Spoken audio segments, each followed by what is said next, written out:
Welcome to GastroVision. Today, we are going to pull back the curtain and really reverse engineer the mental system of the best EUS experts out there. We're going to show you how to wire your brain the exact same way. So if you're a GI fellow and you feel lost, you're rotating, you're torquing, you're constantly asking, what in the world am I looking at?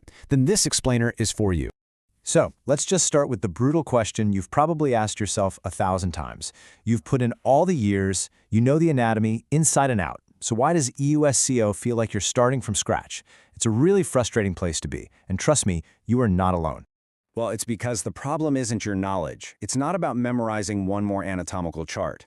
The real problem, the one nobody ever really talks about, is your mental system. It's all about how your brain is processing information in real time during the procedure. By the end of this, you're going to stop passively looking at images and start actively navigating anatomy with some real confidence. All right, so let's dig in and tackle the single biggest myth in EUS education. Honestly, this one idea holds back so many talented trainees, and we're going to debunk it right now. Here it is, the core belief we're all taught, right? If you just know your anatomy better, EUS will eventually just click. We've all heard it, but is that really the secret to mastering this? Nope, it's completely false.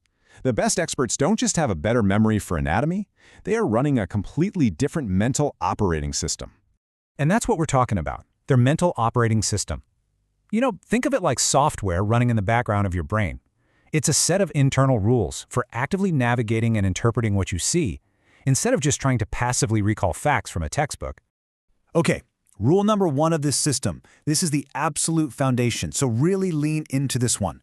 Before you try to identify a single thing on that screen, you have to find yourself first. It is all about orientation before anatomy. Just look at the fundamental difference here. A beginner points the scope somewhere and immediately asks, what is this structure? But an expert? They start with a totally different question. Where am I? They have to establish their own location first. So asking where am I isn't just about a vague location. It means that before they even try to label anything, an expert already knows their scope position, the direction of the ultrasound beam, and, this is critical, what structure should be possible to see from that spot, and maybe even more importantly, which ones are impossible. This is constraint-based thinking, and it's the bedrock of EUS mastery. And here's the bottom line. If you don't know where you are, every anechoic circle looks like a vessel. Every tissue plane is a total mystery. You're basically navigating blind. Okay, so let's move on to the next rule and see how this builds. Once you know where you are, you've got to anchor your view. This is the expert's secret weapon against getting lost in the sauce. You see, a novice tends to move the scope around kind of randomly, just hoping to stumble upon a familiar-looking image, and that is a recipe for total confusion. An expert never scans randomly. They're deliberate. They find an anchor. So here is an incredibly powerful drill you can start using on your very next procedure. Choose one and only one major landmark that you know for sure. Let's say the aorta or the portal vein. Now, for just a moment, consciously ignore everything else on the screen. Then, describe the entire rest of the image in relation to that one anchor.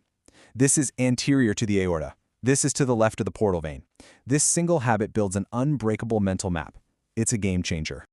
This brings us to our third and final rule. And this one is a huge conceptual leap. You have to stop seeing ultrasound images. You need to start thinking in slices. You know, when a seasoned expert looks at that screen, they're not really seeing a grainy grayscale image. In their mind, they are literally scrolling through a dynamic, real-time CT scan of the patient.